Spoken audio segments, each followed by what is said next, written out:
Bank అప్పు ఉన్న ఒక రైతును ముంచేందుకు గిన్ని జిమ్మిక్కులు గిన్ని మ్యాజిక్లు చేస్తారా అని BRS LP deputy floor leader మాజీ మంత్రి హరీష్ రావు విరుచుకుపడ్డారు.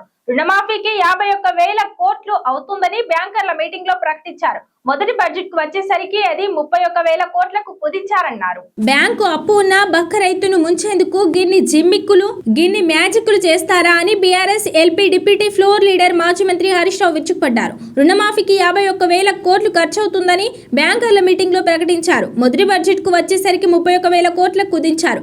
రెండో బడ్జెట్ నాటికి అది 20,616 కోట్లకు కుదించారు. కానీ మీరు రుణమాఫీ చేసింది కేవలం 20,157 కోట్లే. ఐసు ముక్కలు కరిగినట్టు రుణమాఫీ లెక్కలు కరిగిపోయినాయి అని తూర్పారపట్టారు.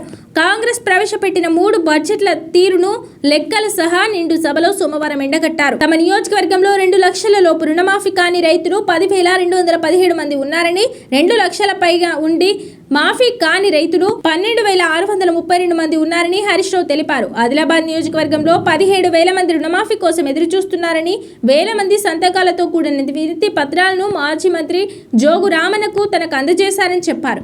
రాష్ట్రంలో ఎక్కడ చూసినా ఇదే పరిస్థితి ఉన్నదని వాపోయారు.